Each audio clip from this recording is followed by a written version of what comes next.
اور جب ان سے کہا جاتا ہے کہ زمین میں فساد نہ ڈالو تو کہتے ہیں کہ ہم تو اصلاح کرنے والے ہیں، دیکھو یہ بلا شبہ مفسد ہیں لیکن خبر نہیں رکھتے۔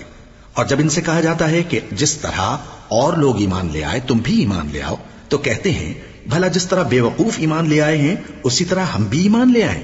سن لو کہ یہی بے وقوف ہیں لیکن نہیں جانتے۔ اور یہ لوگ جب مومنوں سے ملتے ہیں تو کہتے ہیں کہ ہم ایمان لے آئے ہیں، اور جب اپنے شیطانوں میں جاتے ہیں تو ان سے کہتے ہیں کہ ہم تمہارے ساتھ ہیں، اور مسلمانوں سے تو ہم ہنسی کیا کرتے ہیں۔ ان منافقوں سے اللہ ہنسی کرتا ہے اور انہیں مہلت دیا جاتا ہے کہ شرارت و سرکشی میں پڑے بہک رہے ہیں۔ یہ وہ لوگ ہیں جنہوں نے ہدایت چھوڑ کر گمراہی خریدی، تو نہ تو ان کی تجارت ہی نے کچھ نفع دیا اور نہ یہ ہدایت یاب ہی ہوئے۔ ان کی مثال اس شخص کی سی ہے جس نے شب تاریک میں آگ جلائی، جب آگ نے اس کے ارد گرد کی چیزیں روشن کی تو اللہ نے ان لوگوں کی روشنی زائل کر دی اور ان کو اندھیروں میں چھوڑ دیا کہ کچھ نہیں دیکھتے۔ یہ بہرے ہیں، گونگے ہیں، اندھے ہیں کہ کسی طرح سیدھے رستے کی طرف لوٹ ہی نہیں سکتے۔